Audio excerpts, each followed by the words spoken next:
Joining us now is Jacob Helberg. He's the author of The Wires of War, Technology and the Global Struggle for Power. Excellent book. We previously had a great conversation. I wanted to make sure that you could come over here to Breaking Points and discuss. This book is all about a struggle for war and technology, and it's specifically about the U.S.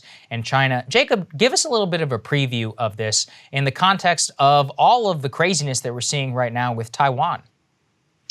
So as I write in the book, war has always been a spectrum, and you're not either in a total state of war or in a total state of peace. And one of the things that technology has done over the last few years is it's allowed state actors to wage war in the gray zone, which is a concept that military experts refer to talk about attacks that don't quite rise to the conventional threshold of war.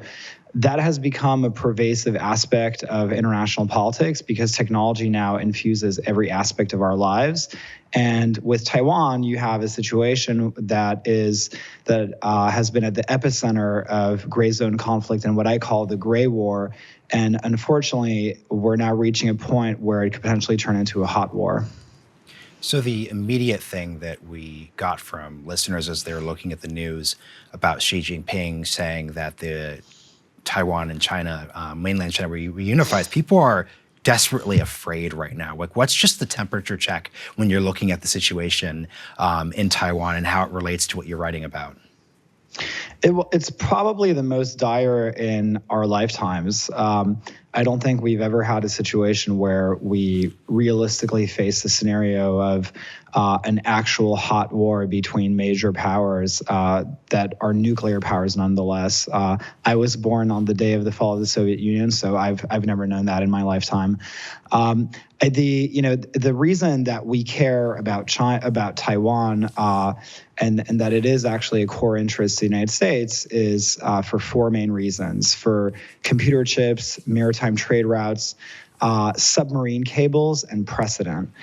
The South China Sea is a major corridor for information infrastructure submarine cables, which carries the bulk of information that connects North America and the Indo-Pacific. Allowing China to take control of that, it would be a huge setback to American national security, to intellectual property, to the sovereignty of a lot of countries in that region for reasons that I detail in the book. Obviously, an enormous amount of supply of computer chips get made in fabs that are in Taiwan by TSMC. And as I explained in the book, allowing China to control that would jeopardize our access to chips and also the integrity of the chips themselves. Maritime trade route is another major issue. And the last is precedent. And, this has been a very thorny topic in the foreign policy community, but setting the precedent of allowing China to annex a democratic country like Taiwan is a really, really bad precedent to set. That is basically giving Russia the green light to invade Ukraine. It's letting China know that it can basically move forward and annex other parts of its disputed territories, like the Senkaku Islands. China has disputed territories with 17 countries, so there is a lot at play. And I think it would be in the interest of everyone in the region to make sure that precedent isn't set. Yeah, Jacob, I can already hear the comment section, people are saying, the military-industrial complex wants war with China. This is something that, you're an arm of that, you're just pushing that, all of that. Why should people care? If you're a normal person, let's take the money out of it. Why should people care about any of this? I'm so happy you bring that up because let's remember that we got to this place because we have had a policy of engagement towards China, and we've operated on the assumption that engaging with them and giving them the benefit of the doubt and giving them a pass every time they haven't lived up to their international commitments would actually buy us goodwill and would buy us good behavior, and it hasn't. And the old saying that we are confronted in China with a pattern of behavior that is completely at variance with our own.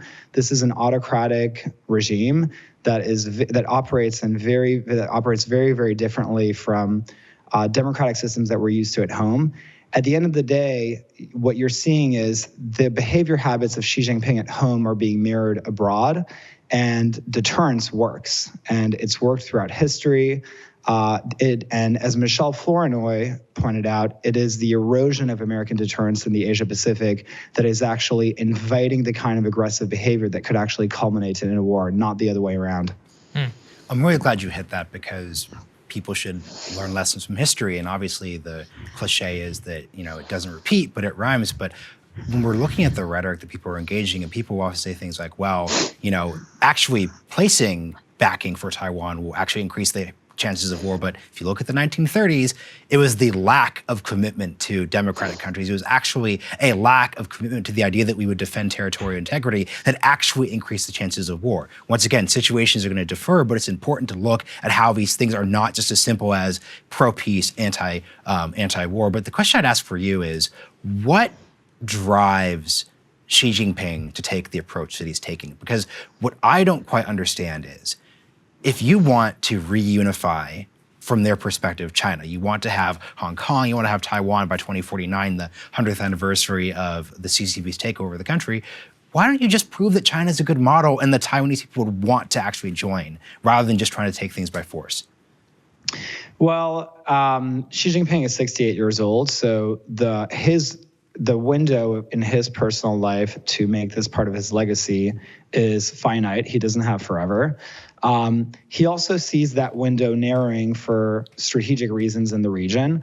American allies in the region, like Japan, Australia, just to name a few, are actually starting to coalesce on a counter-China agenda. They would never call it that, of course, but that's basically what it is. A lot of countries are growing very, very skeptical and concerned about Chinese behavior in the region, and they're starting to come on board on America's agenda to address that behavior in the region. So Xi Jinping is looking at a situation where 10 or 15 years from now, he could actually find himself in a region that has a much more unified front vis-a-vis China than it is currently. And he's also looking at a situation where the current vice president of Taiwan, who could potentially be the next president of Taiwan,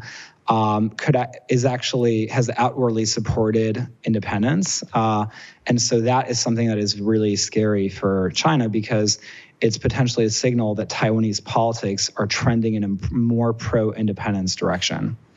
You see, and this is where I think it all becomes very important, which is that, as we see, I just saw this morning across the wire, the Chinese are practicing beach landing drills in the province across from Taiwan. They've penetrated some, not necessarily the airspace, but the air defense zone, which obviously is always in dispute whenever countries say stuff like that. All of this points to what could be an unstable China that sees what happened. The world blames them for COVID, as they should, and they see this as a reason in order to move forward. So, Jacob, nobody wants war with Taiwan. It will be a disaster. And regardless of whether it even comes to that or not, what can we do right now in the year 2021 to avoid what would be a catastrophic outcome for the U.S., for Taiwan, and for China? So, Xi Jinping has made his intention of unification very, very clear. So then the question is, what do we do about it? Do we want Taiwan to, the two scenarios that we have to avoid a war is scenario number one, we just let him take the island, or scenario number two, we prevent him from taking the island in the first place. We prevent him from trying to carry out an attempt to invade the island in the first place. If you want to pursue the latter, the question really boils down to, how do you configure the map of the region in a way where his calculation changes? And I think the presence of, a lot of this boils down to who's going to blink first. We dread the idea of waging war on China, but China dreads the idea of waging war on the U.S. So the question is, who's going to wage war on who? And if you have U.S. troops that are already on the island, the ball is in China's camps. If we have no presence there, the ball is in our camp, because China's going to invade, and then we're going to have to decide whether or not we're going to send people there. The recent reports that we actually do have a small presence that has been secretly helping train the Taiwanese forces is actually kind of good news, because you're seeing an interesting reaction by Beijing, where it's basically urging the U.S. to withdraw, because it knows that if the U.S. is already there, the decision to invade becomes much, much more complicated. I wrote a piece about decentralizing deterrence that's basically about how one of the best, most effective ways to restore deterrence is by substantially bolstering the armament and defense apparatus of our allies, so that so that the weight and the burden of defense doesn't entirely all rest on our shoulders.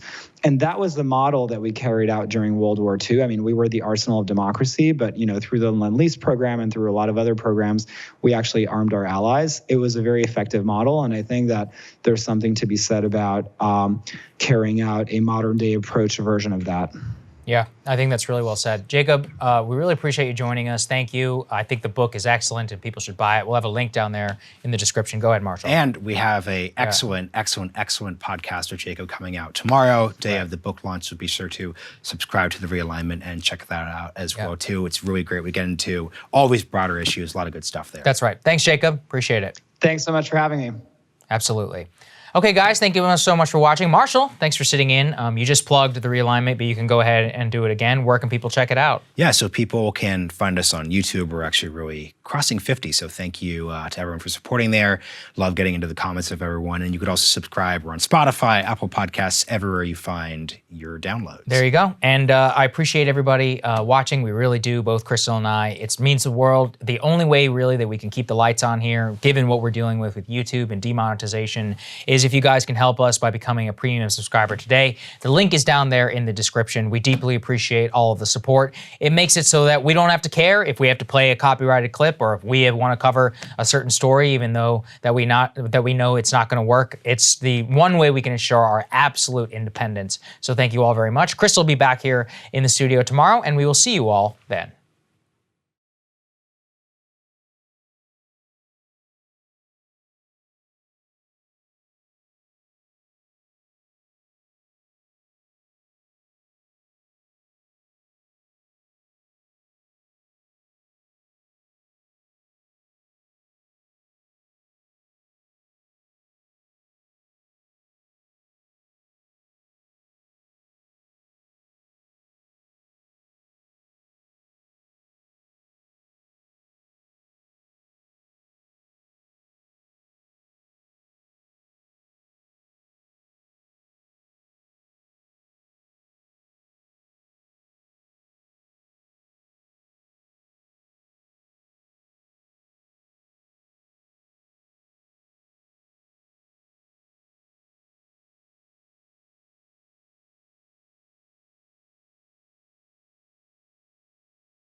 Hey guys, thanks so much for watching. That's right. Just as a reminder, you can become a premium subscriber today. Watch the full show completely uncut, our reactions to each other's monologues. You get to listen to it. You get to ask us questions, all that good stuff. Link is right there in the description or at breakingpoints.com. Best of all, great way to say screw you to the mainstream media.